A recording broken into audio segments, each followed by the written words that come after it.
started. Hey, my name's Steve Beckwith. I'm one of the ER docs at the Fort Hood. With me today, I've got Dr. Eric Orley, who's one of our surgeons, and Larry Mazzullo is also one of the ER docs up there. We're going to talk a little bit about the shooting that we had at Fort Hood on the 5th of November, 2009. We'll try and give you sort of an overview of what happened, sort of the course of the events, but then really also some kind of lessons that we pulled out of it and kind of things that we would sort of implement moving forward. So at the time of the shooting, Dr. Mazzullo was the acting chief of the emergency department. I was the acting, I was the EMS director, and Dr. Boyd was our chief surgeon at that time. So there's the standard Army disclaimer. We'll again start with sort of an overview of the events, and then we'll work into a little bit of a timeline, and then we'll kind of break it up. I want to talk a little bit about the EMS piece and sort of the pre-hospital actions, kind of up to triage at the hospital. Dr. Mazzullo will talk about sort of things in the ER, challenges we had there, and then Dr. Boyd will talk about some of the surgical ramifications of those things. And then as we're going through, if you guys have questions, feel free to stop me. We're not in any super hurry.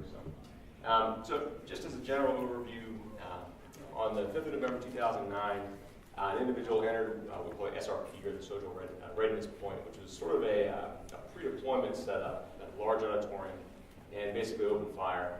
He ended up killing 13 individuals, wounding about 43 more. The whole event really only took about 10 minutes from the time that his first shots were fired to the time that the police were able to get in there and put him down. And then subsequently there was a medical response that involved, I think, it was up to 6 EMS agencies and 4 distinct hospitals in our little area there. Just to give you an overview of sort of what the Fort Hood medical catchment area looks like. You can see up there, Fort Hood is kind of under the A. That actually is the location of Darnell Hospital, which is our hospital. It's about 30 minutes by ground to get out to Temple. Temple has Scott White Hospital, which is a large level 1 trauma center, and it's the biggest receiving center in our area. Again, about 30 minutes by ground and about 15 by air if everything is kind of going well.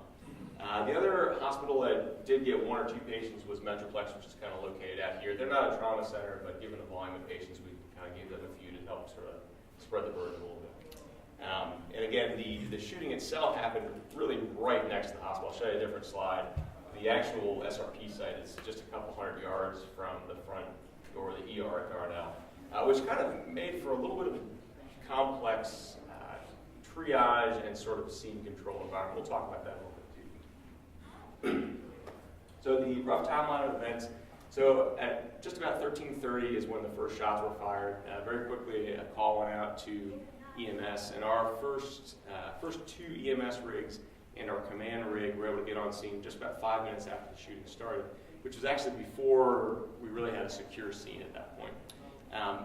Interestingly enough, if you look at the timeline, pretty much exactly at the same time as they were arriving at the scene, the first patients were hitting the door at Darnell, which is actually a pretty common phenomenon in a MASCAL event. Generally, the first patients you're going to get in are not folks that got brought by EMS, they're folks who self-extricated. Usually that means that they are less injured. Although in this case, we'll talk a little bit about how a shooting differs from other MASCALs. You always got to remember in a mass shooting, everybody's shot somewhere. And there really aren't, so that the idea that there's going to be a whole bunch of minimal patients really changes a little bit in a shooting MASCAL. But again, you can see that at the same time we're getting that first, there was about 6 patients in that first bolus. By 13:40, again, the scene had been secure and EMS could go in and start the lift process. We got our first air assets on the ground at 1400. And by 1420, we had all 43 of those patients lifted off the scene. And as I get into describing the scene, that's a Herculean fast effort from the EMS crews, just given exactly how many people were on the scene and kind of the chaos and things that were going on. Here's the scene itself. If you look way down here, this is Darnell Hospital, and of note, our helipad is right across Pancras Road Boulevard, right over here. That's important. We have had a bunch of construction around Fort Hood. The helipad used to be conveniently located, like most helipads, right outside the ER. But due to construction, we now have to cross a relatively major road, and it's a couple hundred yards away, which adds another transport leg in that's certainly not ideal. That's something we had to factor in as we were shuttling a lot of folks to the helipad. The actual shooting site was more up in this region right here, and again, this distance is really just a couple hundred yards as the crow flies, which again made it really easy for folks to get to the hospital without us stopping them at the scene. In an ideal setting, you'd really like to have triage happen in two phases, right? You'd like to have a scene triage, which I think of as more of an institutional triage. So that's kind of what facility are we going to send these people to? Then within your hospital, you've got a second level of triage, which is, hey, this guy's going to ER, this guy's going to our delayed care area, our minimal care area, etc. That became really, really challenging because we were getting patients off the scene faster than we could get our unified command post to the scene. In fact, by the time the unified command post was set up, probably 92% of the casualties were already off the scene. So we had to change a little bit how we did that. The scene was complicated by the fact that there was an NCO graduation happening right next door, and so you had about 500 or 600 extra, very well-intentioned bystanders, all type A personalities wanting to help, spread out over about a quarter mile and about 400 yards deep. The actual auditorium itself was probably 3 times this big. Had a set of double doors at the back, and then the only other 2 exit points were 2 single doors at the front, and the shooter basically positioned themselves by those double doors, basically blocking off that as an exit point. And you can imagine a pretty significant bottleneck occurred, which is why he was so effective in what he was doing. But as people exit the building, they sort of spread out in all different directions. Some kind of sheltered in place, others just kept running, others extricated to the hospital, others found other buildings to shelter in. And so, again, finding all those patients was a really big challenge for those first EMS crews that arrived. And on top of that, we really did have a very unclear situation. Really, almost an hour in, we still had heard reports that there was a second shooter at the commissary and all sorts of stuff. There's a lot of sort of fog of war that goes on, and so that really played into a little bit of the EMS mindset too. So our first challenge, which clearly was incident command. What you'd like to do, again, is have unified command post, have a central casualty collection point, and then identify those most critical patients that are going to go to the trauma center and so forth. For us, we really couldn't do that just because patients were coming off faster than our guys were getting in there. And so what we really did is we just moved that first triage to Darnell, to basically our front door, which can have some limitations, but fortunately Darnell was just far enough away that it bought us enough kind of time and space where we could get control. We could kind of get a hold of it. We weren't getting the bystanders at that point. We were just getting patients, and we could kind of control, send some away, and obviously take some here at Darnell. Just some funny instances that happened. We had a couple of EMS crews from the surrounding EMS community help out. And one of the guys brought an ambulance to one of the buildings near the SRP site. And the crew got out, and they went into the building because they were told some patients were there. When they came back out, a very, again, I'm sure well-intentioned bystander had gotten in their ambulance and drove it to another building where he had seen some patients. And so as they come out of the building, they see their ambulance driving away, and they huffed after it as best they could. These are pretty heavy-set civilian paramedics. It's probably as fast as they've run in a long time. But they did eventually track their ambulance down. Not uncommonly, the ambulance crews would show up at the scene, open their doors, and before they could even kind of figure out what was going on, 3 patients would have been thrown in the back of the ambulance. And so they really did just kind of scoop and run, which is not the worst thing in the world in a big trauma scenario like this. So again, a little bit of an atypical incident command, but we adapted to it pretty well. And actually, moving the triage to Darnell, in this case, worked fine. I think it's got some limitations in a larger context, but for us, it actually worked pretty well. So our next big challenge was, and it really always is with MASCAL, is communication, both within our hospital and also kind of between agencies. First, some positives though. Our region, the Central Texas region, has a very, very robust coordination between the military medical system and the civilian system. That didn't just happen. Unfortunately, this is not our first shooting in the Fort Hood area. Back in, I believe it was 91, there was a Luby's, and an individual went in with an assault rifle and opened fire and killed something like 26 folks. And out of that, kind of developed this impetus to really kind of coordinate a little bit and get a better idea of how the military is going to interface with civilian, both EMS and medical assets in the hospital. So we've been sort of brought into what's called CTRAC, which is the Central Texas Regional Advisory Council for Trauma. And as part of CTRAC, we always have one of our ER docs sit on the board as a board director member. So I got to do that for a couple of years, and it gave you a great understanding of sort of who the other players are. And so when different assets came to help us, it wasn't just some random truck. It was Tom with Captain's Ambulance, and I knew exactly what Tom had to bring to the table. We put a call out to C-Track in the morning of the shooting, really about 10 minutes in. I had 5 ambulances on Fort Hood with which to kind of man this crisis.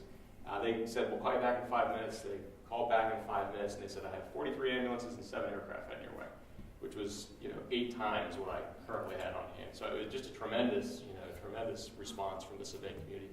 It wasn't without problems, though. When you have a huge surge of cell phone calls in a given area, I think if the cell tower reaches about 40% capacity, the tower just shuts down. And so within about, I'd say 20 minutes at the start of the disaster, we lost all cell phone communication, which we have other systems, but if you've kind of gotten used to those systems, it's a tough transition, and that can be a problem. The other issue we had, the Army, our rigs had basically a 400 megahertz system radio, as opposed to the civilian guys who were using 800 megahertz. The air crews were using UHF and VHF, and so getting those systems to interface was a bit of a challenge. What we had done in the past is we had a number of patches through the local dispatch that allowed us to do that, but we basically saturated the number of patches that we had and really needed more. So those were some things that we figured out we needed to kind of fix afterwards. And again, one of the upsides of having a big sort of high-profile shooting is that funding that we had been asking for that improvement came almost instantly as soon as this incident happened. So some of those problems have been fixed. We're still working on a few of them, but they are definitely trending in the right direction. So this is what we did for triage. This is the back end of Darnell. It actually works pretty well. There's a nice traffic loop which makes for pretty decent traffic control and flow. There's also a second area kind of off where you can't see to the left there, which was perfect for staging ambulances. One thing that we did, we certainly had the bulk of the patients come to Darnell, but a lot of them we actually ended up putting right back in rigs and sending them to other hospitals like Scott and White and a few other places. And so we could stage ambulances there to both do that and then also to make that little shuttle run between the helipad, which again, you can't really roll a patient out to. So I'll talk just sort of briefly about the triage process. As I mentioned before, in a shooting, you just don't get that typical distribution of a couple of critically injured patients, a few more moderate, and a whole bunch of not so injured patients. Everybody's got a gunshot somewhere, and I think, to be honest, when we looked at the numbers, something like 22 of the patients we saw had GSWs in the box, so head, chest, neck, abdomen, and pelvis. So they were a sick crew. Even some of those first 6 that came, had GSWs in the box and just had self-extricated in spite of that. So they were a sick bunch. We got that initial bolus of about 6 patients, and fortunately, we had about a 10-minute lull between when the real load of patients hit. And that really gave Larry and I and a couple other guys a chance to just kind of get your heads on, get organized, we had a little powwow. And having that lull was a hugely helpful little pause for us because we really needed it. When the main load of patients hit, there was a period of about 20 minutes where we received 40 patients. So you're triaging a new patient every 30 seconds or so. And so for me, when I triage, I basically I just use my hands. I kind of walk up to a patient and I just run my hands over every part of them. I look up in the armpits, look down the crotch. And that's just my way of knowing that I've kind of put my hands on people. And that was pretty effective. We basically, if they had one in the box, they would go inside for these guys. And if they had one in the extremity, they would either go to Scott and White or to our delayed area. That's kind of how I did it. There was sort of 2 things. It was a blur. It was probably the fastest 20 minutes of my life. But there were 2 sort of things that stuck out as memories that I have I'll share with you. The first was I had 2 guys coming in from the parking lots. These are guys that had self-extricated. And they were kind of holding each other up, both covered in blood. And just because of the way I was sort of working, I just happened to get to one of the guys first, who had a gunshot wound to his leg. And, I started doing my thing with my hands. And he kind of grabbed my hands, grabbed my wrists, and he stopped. He said, I'm good. Work on this guy. And he sort of directed me to the guy he was with, who was clearly much worse off. I kind of remember thinking to myself, that's pretty solid stuff out of that guy. The second thing I remember, I crawled in the back of one ambulance and saw a patient who was unfortunately didn't have vitals and didn't have an injury that I thought was consistent with further effort. So I quickly pronounced that patient and we asked that patient to be moved over to an area we had set up for sort of the expectants. And went back to what I was doing. And a few minutes later, I look over there and there's 4 medics. One guy's doing mouth to mouth, one guy's straddling the stretcher doing CPR, And these weren't ER medics, these were just random folks who had shown up from somewhere. And, I walked over and I kind of had him on the shoulder and said, hey guys, thanks. I think we're going to move on here. And I just thought that was pretty impressive for a 20-year-old kid who is walking into a massively chaotic scene to be like, you know what, I'm going to do something good and kind of give it a go. So those are two things that I thought, really stuck out to me, and they're the impressions I was left with. I think what I'll do, I'll turn it over to Larry. He's going to talk about sort of things that we did and saw within the ER and how the flow happened all the way up to our surgery. Do I need that mic, or is it? How is it without the mic? Okay, I'll just walk around.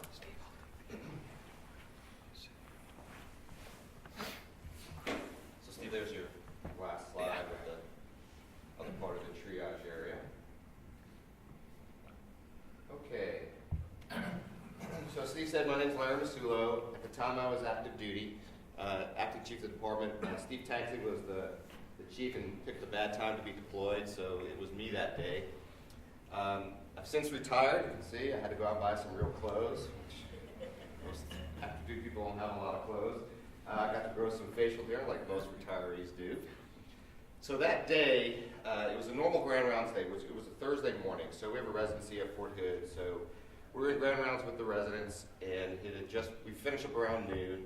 And I had a credentials meeting down at the command suite conference room. So I was heading down there about 13:30, and I meet one of our interns, Kevin. He's walking down. I'm like, hey, Kevin, how you doing? I'm like, yeah, I got a meeting. He's like, oh, I'm getting ready to go home. So we pass each other, and I head to the conference room. But that won't be the last time I saw Kevin that day. We'll get back to him in a minute. So this is the ambulance entrance into Darnell. These are our main beds right in front of the nurses station here. You can see 5, and it goes down through 10. And I'm standing in front of beds 1, 2, and 3, and they're all pretty much the same. So we have 10 beds right in front of the nurses station with good visibility. And in the back hallway, we have some other beds, and then I'll show you our trauma bay. So here's our trauma bay. We have 2 of these, trauma A, trauma B. It's pretty nice, large, able to get a lot of people in there, fully equipped. So I had gotten to the conference room, and we're just waiting for the meeting to start, and I was talking to our DCCS, and somebody comes up to her and mentions something, and then she comes over to me, and she's like, hey, I'm getting some reports that there might be a shooting on post. Have you heard anything? I'm like, no. She's like, why don't you go back to the ED and kind of find out what's going on? So I start to walk back, and I'm walking out of the command conference hallway, and this NCO comes running by me, and his eyes, they were huge, and this look on his face, and I literally grabbed him and stopped him and said, what's going on? He said, there's been a shooting on post, multiple casualties, they're already come to the ER. So then I just take off. So when I got to the ER, as Steve had mentioned, the first casualties had already arrived. The ambulance hadn't gotten there yet, but we already had a few that were already there. So what I remember as I walked in, there were people coming through the ambulance entrance. Again, as he mentioned, just holding each other up, already shot. They'd come by POV. We already had a real sick person, gunshot went to the head in the trauma A. Beds 1, 2, 3 were already filled. So first thing I did is I talked to the charge nurse. I said, okay, this is the real deal. We need to activate our recall plan to get all the emergency medicine personnel back. And again, we were lucky because it was that Thursday, so a lot of people hadn't left yet or had just left and were able to recall very quickly. We called the blood bank, we got emergency release blood released, and said just, send everything out, start thawing everything that you have. Told them to call the command suite and tell them to activate the MASCAL plan through the DCCS, and that'll mobilize the rest of the hospital resources.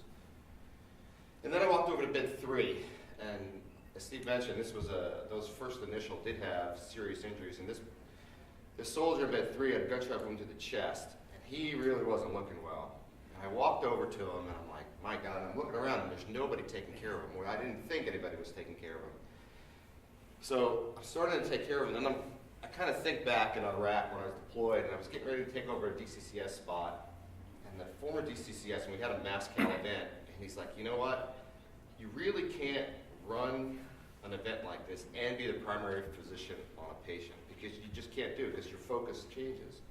And I'm thinking, what am I going to do? I'm supposed to be trying to take care of this, but this, I got to do something right here. And then one of our docs, Tamara McReynolds, who civilian now, used to be active duty, had already seen the patient. I didn't know, but she had just run to grab a chest tube because this guy really needed an intervention bad. So she was taking care of it. So I was able to step back and kind of take on that role of trying to do something to control the situation. So that's that lull that Steve was talking about. So we met and we started to talk about, our MASCAL plan. I mean, I think everyone has an idea of what their MASCAL plan is, and we kind of knew what the basics of it, but I mean, you don't review it every day, so we're like, man, this is the real deal. We really got to think about this for a second. What are we going to do? So we went over our dime areas, where our patients were going to go, the delayed, immediate, minimal, and expectant. And he's like, all right, I'll go outside and I'll take triage, work with all the EMS crews. You stay in here and try to coordinate the teams here. So that's what we did. And like I said, it was staff-only morning, meaning all the providers on that morning were staff docs. So we had some good people already in the department. So after that first lull, as more casualties started to arrive, that's when the hospital resources started to mobilize. And this was impressive. I had physicians and nurses of all specialties come down to the emergency department and come up to me and say, where do you need me? Not, hey, I'm going to do this or I'm going to do that. They said, where can I help? And I had more doctors and nurses than I needed, so it was excellent. So I was able to put a team together for each of all those beds. We had doctor, nurse, medic, pre-positioned at each bed, waiting for casualties to arrive. Radiology came up to me and said, hey, the CT's fired up, we're ready to go, we've cleared everything out. They pre-positioned all their portable x-ray machines in strategic spots in the ED, so providers could easily grab them and get some portable x-rays done. Like I said, we've got our teams organized, and as Steve mentioned, these were all gunshot wounds to every part of the body, and all the immediates were sent inside, so we had some real critical patients. And kind of right in the middle of this, I kind of stopped and thought to myself, what in the world is going on? When I was deployed, and when everyone here that's been deployed, that's what you prepare for. That's what you train for. You expect to get some of these big events, and you know exactly what you're going to do because you've run through it. But when you're back home, you're sitting in your ER, this is not what you expect. So it was kind of a very surreal situation where I'm like, where am I? And it was quick. It happened so fast. There was no time to break out the MASCAL vets where it says, I'm the boss, put my little hat on. I didn't even know where we kept it. They were in a closet somewhere. And this was a big one too. The MASCAL packets, they were kept in PAD, the Patient Administration Division. So, you know how long it'll take to get those packets to the ER? I don't think maybe we saw them late in the event, but nowhere to be seen. And these are some of the things, this was one of the biggest things that we fixed from this event. So just patient care, virtually no paperwork, which was fine while you're doing it, but after the fact, that was the biggest nightmare, that we had no real documentation of what went on, patient tracking. It took probably, Steve, 3 to 5 days. Several days, we didn't know how many people before we knew where all the patients were, what hospital, what injuries. It was an administrative nightmare after the fact. So we didn't have lab forms, so we just drew blood and they sent it to the lab and they just did basic studies on everyone. Blood bank, though, to give blood, you still need good patient identifiers, and that was difficult. So, grabbing patient IDs and the nurses did a real good job on matching up IDs with blood. But that's something that needed to be fixed with the paperwork, and we've addressed it. So kind of right in the middle of it, I don't know if you remember this one, Steve, but we met kind of midway, and we're like, okay, let's track this stuff. So we got our whiteboard out, and we started listing patients like bed 1, GSW to the chest, bed 2, GSW did the chest, bed 3, saying, where are they? And then we just put it down. It just wasn't working. We just couldn't do what we needed to do. They were all serious injuries. We just couldn't take the time to track them on the whiteboard. And nobody else was assigned, so we let that one drop. So at this time, the surgeons were down that were in the hospital. Dr. Gorley was there. This is where we really first started talking with the surgeons. We had most of the beds filled. We had done our initial resuscitation efforts. Now we had to decide who was going to go to the OR first. And now this was the secondary triage within the hospital with all the immediates deciding who was going to go first. So Dr. Gorley, if you have any comments about how that part went. If it's okay, Larry, I'll just kind of save it for my spiel and we'll hit on that. Okay. So,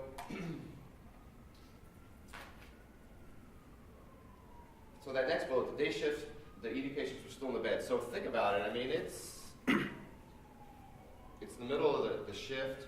All those beds are still full. So we had to get rid of them because we knew we were going to have all these patients coming in. So, fortunately, most of them were pretty lower acuity patients. So we kicked most of them to the waiting room. But there were still a few patients that were fairly sick. And I remember one patient in bed 1 who was sick, waiting to get transferred to Scott and White. And I'm like, my goodness, what are we going to do with this patient? I was like, where are we going to put him? And there was a family medicine resident that came up and heard us talking about this patient. And he said to me, he said, you know what? I'll take care of it. Don't worry. And I turned around, and that patient was gone and had gone up to the floor with the family medicine resident. So good cooperation. So now we're really getting saturated. So my job was really to go bed to bed to see where we're at, get the patients to the OR that needed to go, get patients that can now be determined to be delayed, get them to the family medicine clinic, clear the beds, and start that rotation again as Dr. Beckwith was sending more people in from outside. We call the surrounding hospitals, as Dr. Beckwith mentioned. Brooke called. They offered blood and personnel. We didn't need personnel, but we certainly accepted the blood clot products. So we went through those pretty fast. Cleared more beds, more came in. Now we're at that tough spot. And this is part of emergency medicine, and when you're deployed and you get an event like this, your surgeons go away pretty quickly. They come and they help with that initial, but then they're gone. And they're taking care of the patients in the OR where they need to be. And now you're stuck with some pretty sick immediate patients, and so big decisions have to be made of what you're going to do next. And we were faced with that. But as I mentioned, we had plenty of providers around, so everyone got full effort. We didn't make anyone in the department expect it. Everyone got a chance. Not everyone made it, but we really did our best. I remember one patient that Dr. F. Fuller, active duty, he's now out of the Army. He was taking care of this young guy. He was awake and talking to us, but just had that ashen look. He wasn't doing real well. And it was time, he was gunshot wound to the chest, so it was time to make a decision as he went unconscious. And just at that time, one of our surgeons, he was a resident at the time, came by really at the nick of time, just when we needed him, and helped Dr. Fuller open that gentleman's chest. And that was one of the big cases that you guys took care of upstairs in the OR. And then this last bullet, this was bed 1. This was a female with a gunshot wound to the belly. Again, no surgeon around, putting as much blood into this young woman as we could. ORs were full, no surgeon. What are we going to do? Do we transfer an unstable patient? Do we try something in the ER? What are we going to do? And then I had a urologist who just was, again, we had all specialties down. He's like, hey, I'm credentialed to go in the belly. I can take this person to the OR and stop the bleeding. And then, again, at the nick of time, another surgeon came in. Dr. Giannetti came in from home. He was the last surgeon to respond to the event. Just happened to come in at the right time, and he was able to take that patient and kept her here and took her to the OR.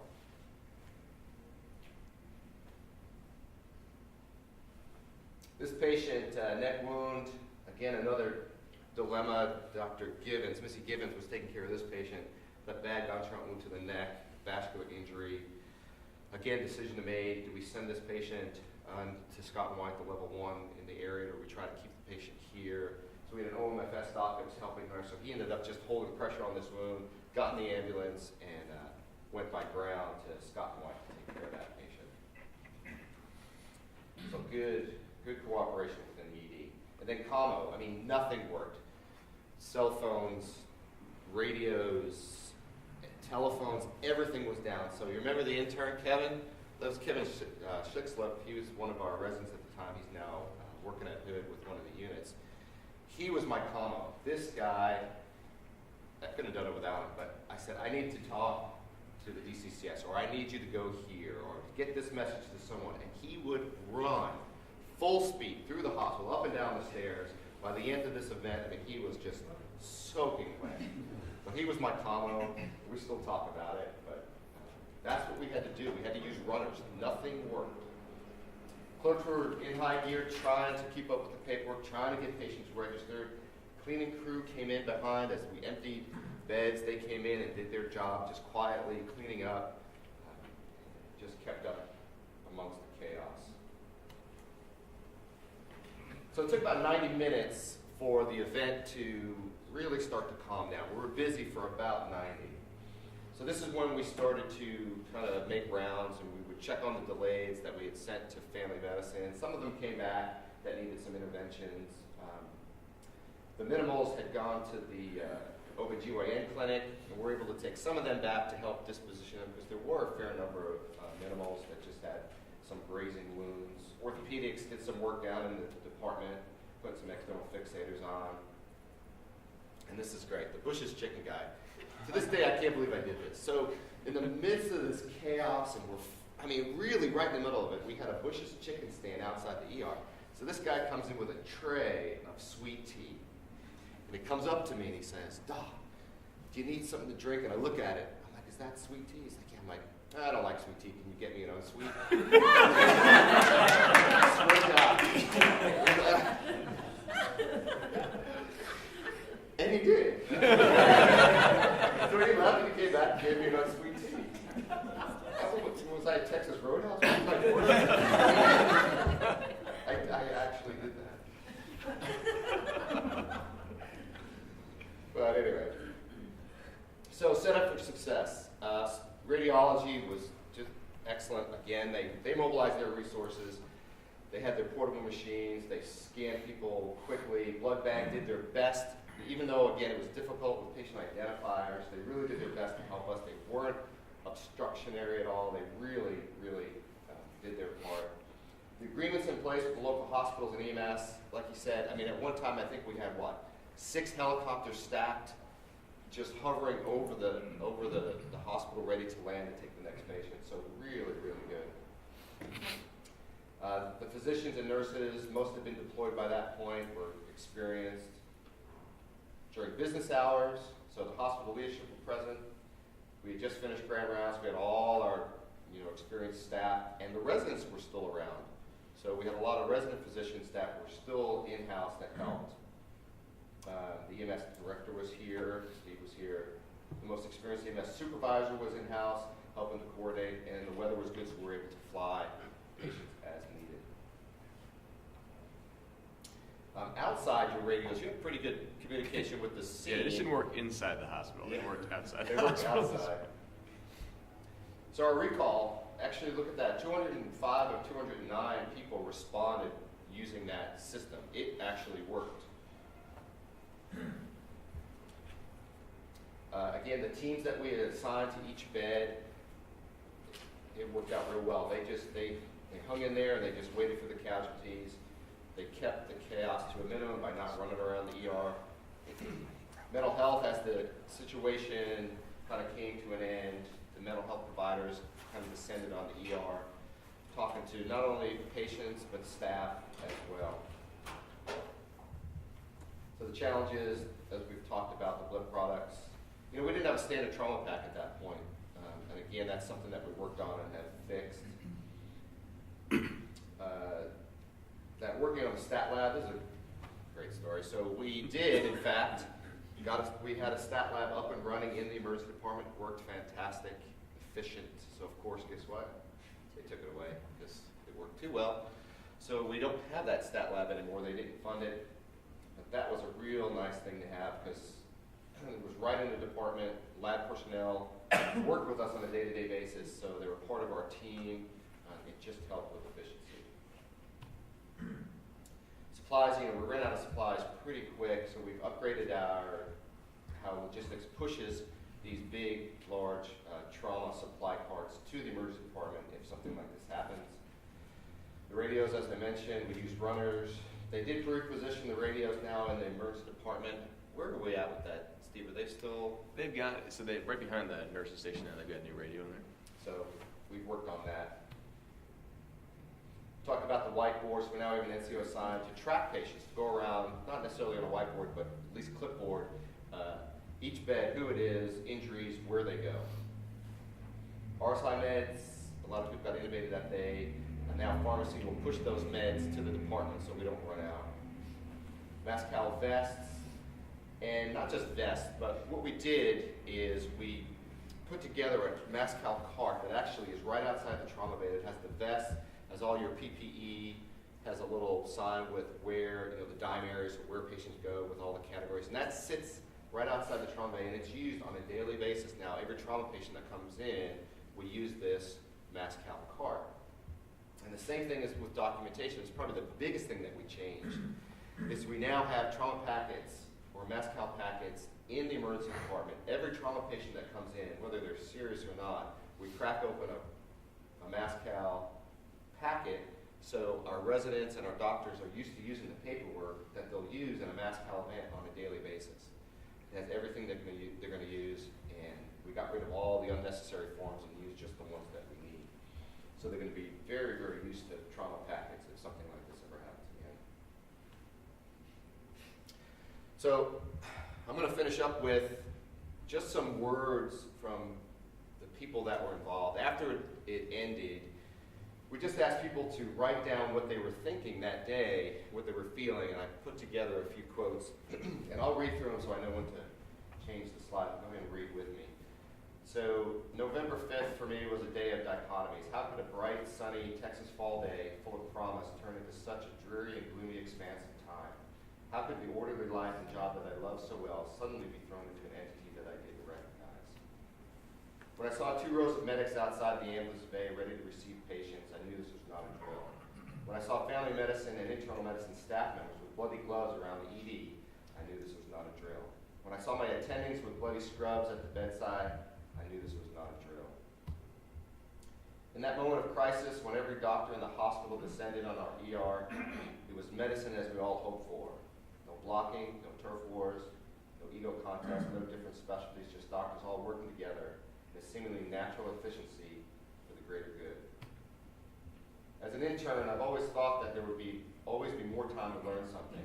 I'd assumed that my first chest tube, central line, or trauma intubation would be somehow in a controlled setting with a junior and senior resident and attending and supervising my work. On that day, there simply weren't enough people available. The time for hand-holding was over. For those of us who have yet to deploy, a little bit of downrange was brought home. All I can say about the charge nurse was I think at one point she had 3 phones up to her ears at once. Her calm and professionalism was inspirational to watch. I walked by the airway cart 3 times looking for a spylet sitting right where it belonged. One soldier asked to speak to his mom on the phone. He told her he did not regret enlisting in the Army. I never thought before the possibility of such massive carnage to the point that we would run out of supplies. BBMs, stylets, 3T tubes, saline, chest tubes. I always learn patients' names. That day it was only GSW to body part and bed number. I never learned their names. I still don't know who they were. In all my life, I haven't seen such a big human effort.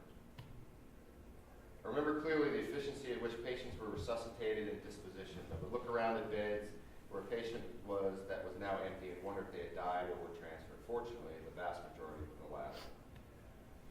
Everyone here worked together and pulled some long hours yesterday, yet they all returned to work today. The the ER is pretty much quiet today. It seems that everyone is trying to just carry on.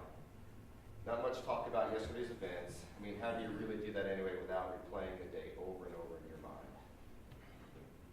As quickly as the mass casualty incident began, it ended. So this was one of many tragedies that day. That was a young pregnant female that was shot and killed that day. Okay, so recommendations, and we've kind of gone over these: integrated regional communication systems, invite regional partners to participate in disaster drills, improve hospital EMS involvement in the RACs, implement effective recall systems, design MASCAL systems to mimic daily operations, probably the biggest thing you can do, and early focus on establishing department leadership. All right. How'd you turn this thing on?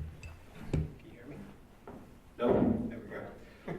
Okay, hi, my name's Eric Gorley. I'm the general surgeon at Fort Hood. I've been there now for almost 10 years. I just want to give you, I guess, my perspective on the events that day. I'm still not convinced that it really occurred. I'll tell you why. I was actually the trauma surgeon on call that day, which just means I was carrying the beeper. And Thursday afternoons, at the time I was doing colonoscopies in the afternoon. And so I had a colonoscope about halfway up Mrs. Green's transverse colon.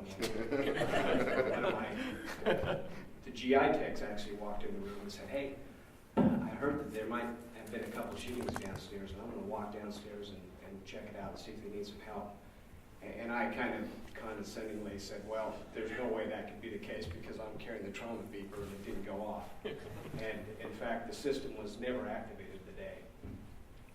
So anyway, I kind of hustled through Mrs. Green's colon and walked downstairs, and I still remember vividly, if you go to Fort Hood, on our first floor, there is an east-west corridor that runs the entire length of the hospital. So as I got down to the first floor, I'm walking, and I'm looking down the hall at people to see, is there any activity that would suggest there's something bad going on here? And there was nobody moving fast or quickly or nothing suspicious in my mind. So rather than running, I'm just kind of run walking. How's that? So I go all the way down to the end of the ERs on the other side of the hospital. And I'm thinking, nah, nothing bad going on. Open the door and immediately am refuted. And there's just, I think of the term cacophony, if you've ever heard that before. There is just this, human noise experience going on like I'd never experienced. And the ER is just packed wall to wall of people. And so immediately I realized, hey, something bad's going on. I walk into the first trauma bay that I come to, and it's a lady named, I think her name's Juanita Warman was her name. She'd been shot multiple times, and as I walk into the bay, I immediately can tell she's in bad shape. Our chief of peds is at the head with a bag valve mask and is ventilating this patient. And that was an oddity to begin with. So I jump in and start helping, and we had some other folks in there, some residents or something, but she loses her vital signs. And we put bilateral chest tubes in her very quickly and start coding her. And I kind of step back as I call for a thoracotomy tray, and as I'm waiting for it, it's like somebody slapped me in the face, and I was like, okay, I can't do a thoracotomy on this lady today. And so I just realized, listening to the noise down the hall, that she's not going to be one we're going to save. So we pronounced her and started moving down the line. This was in, I think, room 11. There's 11 trauma bays in a row. So not knowing the status of anybody else, I just kind of took it on myself that I was going to take over that role as the surgical team leader, so to speak, and just quickly assess what we had. So I went immediately next door and had another gentleman with some gunshot wounds, and his was through the left arm and kind of in the thoracoabdominal region of his torso over here. And he was hypotensive and tachycardic, and I thought something bad was going on with him. So I started calling for blood, and I said, this guy's going to the OR first. And we started kind of immediately prioritizing how we were going to take him.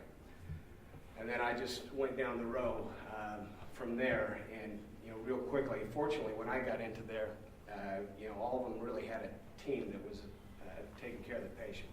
So I got an assessment from ER docs or surgeons or OB or whoever was in there managing the patient, and identified who our real immediate players were. And the one factor that frankly worked into our favor, to me, was the most critical factor in this whole thing, was the timing of it. It happened at about 1:30, and for anybody who works in the OR, a regular OR, we start about 7:30, and we wrap up about 3 o'clock. So in that 1 to 2 to 3 o'clock time frame is when all the rooms are starting to come down. 3 o'clock is the witching hour for the OR. The crews go home, and then we're down to 1 or 2 crews after that. So the timing of it, frankly, couldn't have been better. We had everybody in-house still, and we had ORs that were essentially open. And so whatever was in the room quickly wrapped up and got out of the room. So the room situation in the OR was perfect. We had all the staff, all the support staff. In terms of the surgeons, it was a bit of a problem that we actually had 8 general surgeons assigned to us at the time. Half of them were on leave or deployed, so we had 4, and 1 had actually gone home early that day, so we had 3 in-house. So our 4th, fortunately, was able to get back, but we had plenty of other support staff, as Larry mentioned. We had urology, we had OB, and it was like being deployed again, where we had an OMFS was our first assistant, or an OBGYN doc was our first assist, and that's how we took them. As we went down the line of patients there, we had a lot of surgical patients, frankly. Some of them we, working with Larry and Missy Gibbons, if any of you know her, was there. We had to kind of decide what we could handle as a facility.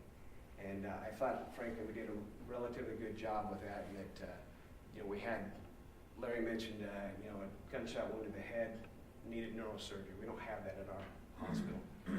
We had a guy with a zone 1 neck injury, probably a vascular injury, that really needed a CT surgeon, ideally. It would have been great if we could have done that, and we could have if we had to, but we also had a level 1 facility 30 minutes away. And to their credit, their trauma director had actually shut their surgical services down and had all of their surgical staff and residents on standby in the ER to receive patients. So we availed ourselves of that support, and we sent some patients out that frankly were unstable, and under circumstances we wouldn't have sent them. But on that day, I think it was the right answer. So we identified the folks that we wanted to keep, that we thought we could manage, and we sent the other ones away. And Larry's right about a couple things, and then I tried to fill that role while I was there of kind of the surgical guru and figure out our dispositioning of those patients. But once I left and the other surgeons left, we pretty much left it on these guys to take it from there, and they did a fine job, fortunately. So, from the surgery standpoint, I don't think I have too much to add. We had some issues with blood, FFP in particular. We've since hopefully worked that out. But the OR itself ran about as smooth as I could hope for, and like I said, we had plenty of support. And so we had our 4 general surgeons, each with a patient initially, and all our support in terms of first assist were non-general surgeons. We had urology, OB, ENT. It was a neat experience, frankly. And we had follow-on cases. This all occurred around 2 o'clock, and we didn't finish till about midnight on the last patient. Take back actually, but we had everybody there and playing their roles. So I think that's all I've really got from the surgery side of it. Yeah, do you guys have any questions at all? I guess probably the 2 things that for me were the biggest takeaways that I took away. One was the idea that when you're predicting how much your facility can handle, you got to think beyond what you have in terms of ER docs and ER nurses. If I had this to do over again, I probably would have tried to have sent more of those folks immediately to Scott and White, as opposed to, we kind of washed them in RER first, and then we transferred a lot of those guys out. But it's tough when you're looking at someone with a gunshot wound in the box, putting them back in a truck and sending them 30 minutes down the road. But that sometimes, especially as we got a little bit swamped, that probably would have been helpful. And the second thing, Larry kind of mentioned this, when you design systems, and you'll get in this scenario when you're out there, that if you're designing, your hospital, your ER's MASCAL response, try and design things that are augmentations or sort of extensions of what you're already doing, as opposed to new things. I think every new system that we were supposed to use didn't get used, and we've since done a few things like these MASCAL packets, which we now use for every single trauma, and so the nurses know what that paperwork looks like, the residents know what the paperwork looks like. We can actually use that stuff. I think with a couple MASCAL packets I saw that day just got thrown in the bin. I remember looking after the event, going through the MASCAL packets that Pat brought. There were forms in there that I had never seen before. Yeah. So, I mean, it would have been impossible to efficiently use those forms that day. So, I mean, literally, we tossed those and just went with forms that we use on a regular basis.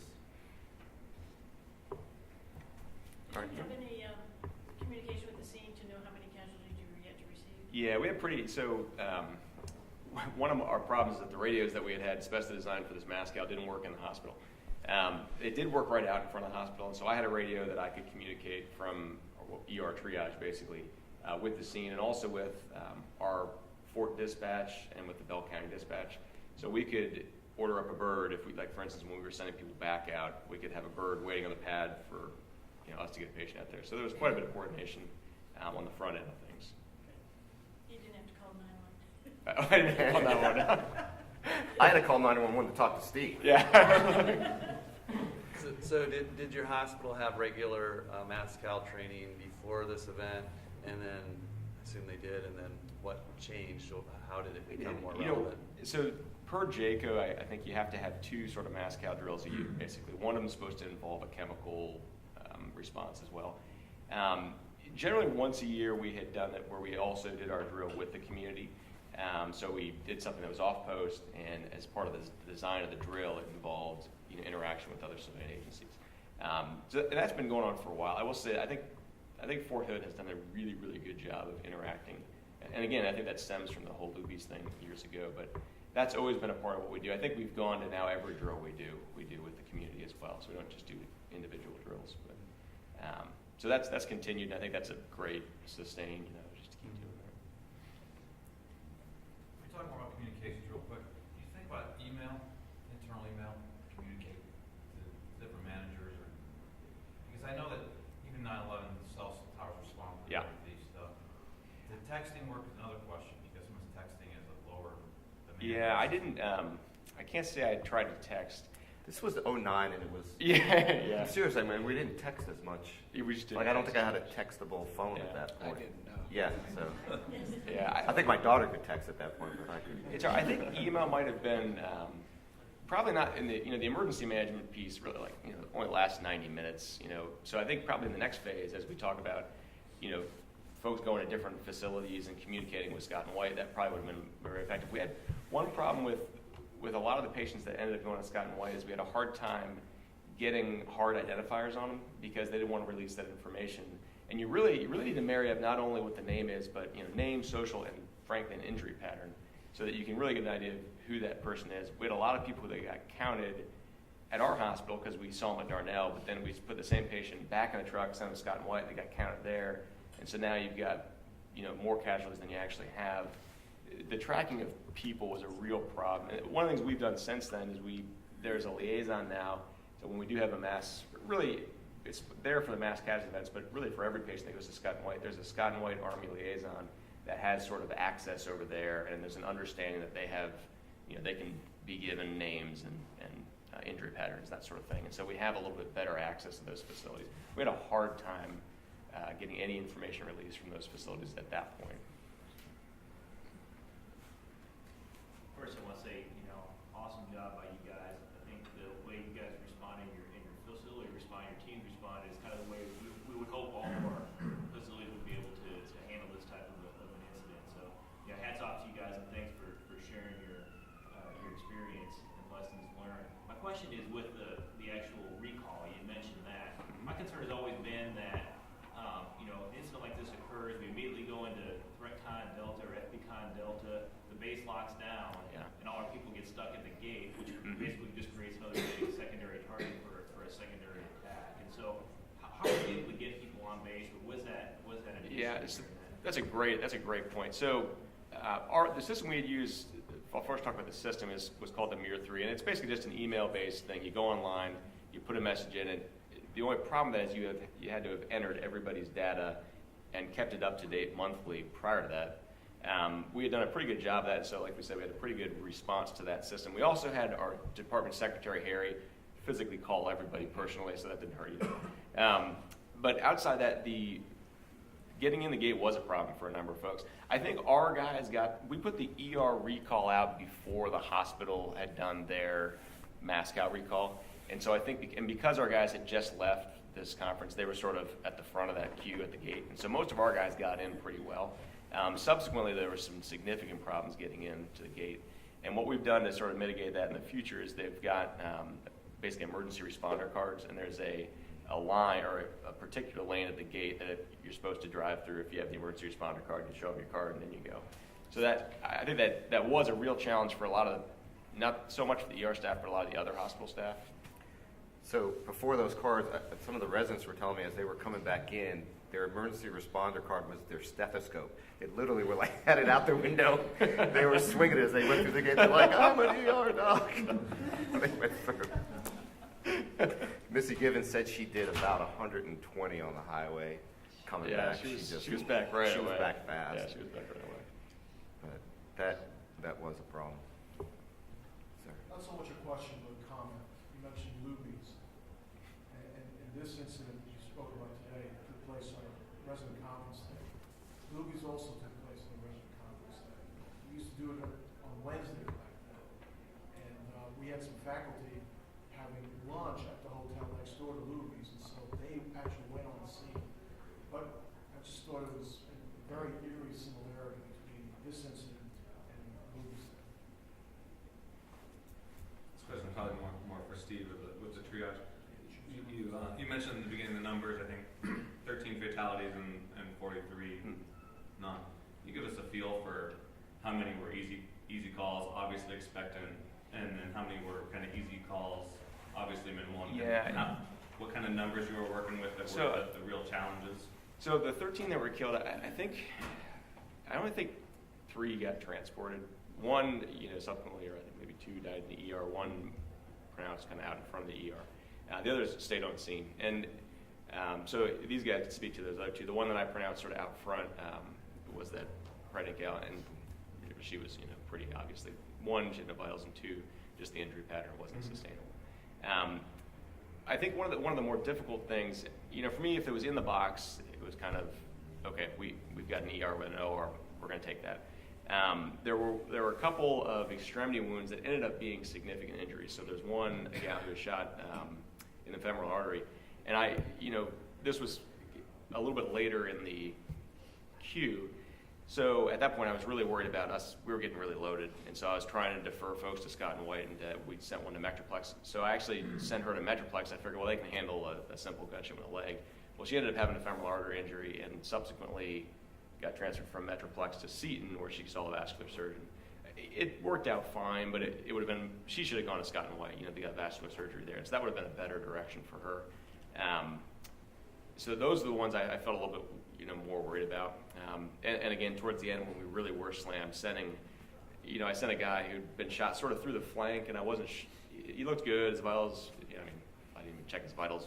He had a decent heart rate. He looked okay, and he was relatively comfortable. So I sent him, via ground to Scott and White.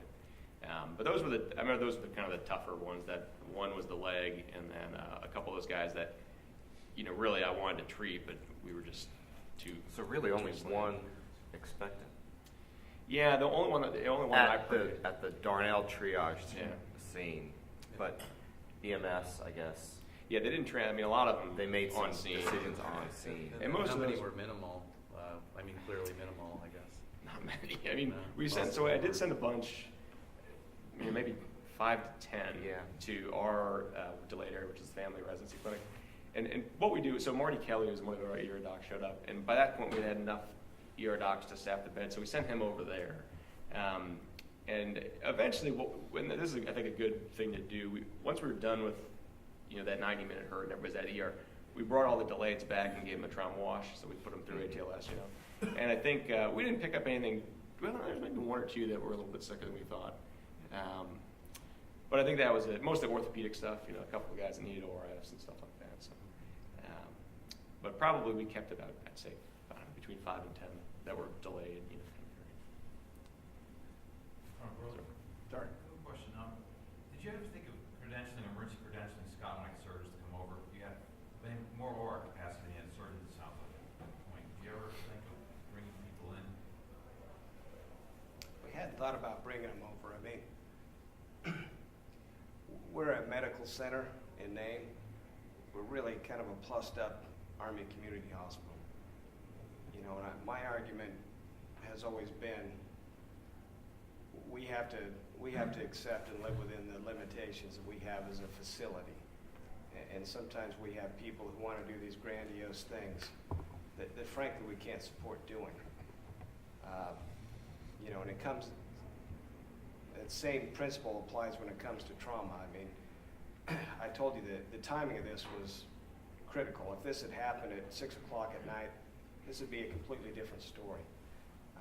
We just were fortunate and we had everything in place. Call it divine, whatever you want to. We had everything in place we needed to be successful, fortunately. The thought of something variable changing kind of gives me shivers. But we just don't have the ability to do that kind of trauma there. I mean, we normally don't have a team in place. I mean, our surgeons are on call in a 30-minute window. Our circulators on a 30-minute window. You know, so bringing them there, I'm not sure that it makes a lot of sense because, you know, they have everybody there 24/7, and you know, every service and support staff you can think of is available at a moment's notice. So, you know, I'd say if anything, like Steve mentioned, we probably underutilize those guys. we did a regional, so we did, of course, our hospital AAR. We also did kind of region-wide AAR, and we had a trauma surgeon from Scott and White, and they had something like 10 or 13 ORs fully staffed and ready to go, just waiting for people that didn't get utilized. We eventually, a lot of times we would take people like from our ICU once we had gotten them up there stabilized and ship them back out just to offload some of the volume. But in terms of like the acute patients, they typically got patients that were folks I thought could make it, 30 miles down the road, which meant they weren't that high acuity. So they had a massive resource waiting to go that probably we could have utilized better. And I get that was my biggest takeaway, is I probably should have pushed a little bit more on those guys as opposed to these guys. Just a follow-up question for the civilian sector. We're not downrange like you are, but I know that sometimes they talk about taking a surgeon like yourself, Darnell, and stopping the bleeding, and it's temporary packing them and then shipping. Did you do any of that? I know that they've done that in the field. I've heard about this. Is that something you consider? Because you're the expert getting into the belly and stopping the bleeding or the chest. And then you said you're done by midnight, but I imagine some of these cases could get quite involved. And you could maybe lose a life by not being able to stop the hemorrhaging. Yeah, actually that was the case in one patient that Larry mentioned, the kid that Missy was, no, I don't think it was Missy. One of our other surgeons, Dr. McDermott, actually did an ED thoracotomy on, he lost his vital signs in the ED, and he did a thoracotomy and actually resuscitated him enough that we got him up into the OR. And they worked on him for a while, and I think he ended up with 20 units of blood, but we couldn't get FFP in a timely fashion. And was it a thawing issue or? What's that? What was the FFP issue? Was it thawing? Kind of thawed or? Yeah, I think it was a combination. It took time to thaw, and it just, we didn't have as good a communication going on, and we didn't have the emergency release in place like we now do. And so, that, I think, frankly, played a role. The kid had very substantial injuries and probably wouldn't have made it anyway, but that was one area we could have been better at. But that was really the only case I can think of in terms of somebody just kind of exsanguinating, basically, out of the ones we had. Had a lot of injuries, but the ones we dealt with were not people exsanguinating directly. I mean, fortunately. So Larry and I, a couple years ago, had a chance to go to DC, kind of to do this talk. And we had some other folks there from the Virginia Tech shooting, and the Gabrielle Gifford shooting. And I remember talking to the guys who did the Gabrielle Gifford shooting, which is the University of Arizona, which is actually where I went to residency. And I remember them, which is a big level 1 trauma center, very robust trauma capacities. I remember one of the guys saying, yeah, it was kind of a busy day. As in, it really didn't really stretch their existing capacity quite a bit. Now granted, they didn't see nearly as many patients, but certainly, trauma centers are trauma centers for a reason. And for me, like utilizing that would have been probably a healthier option. So. Okay, well, thanks, guys. Appreciate your time.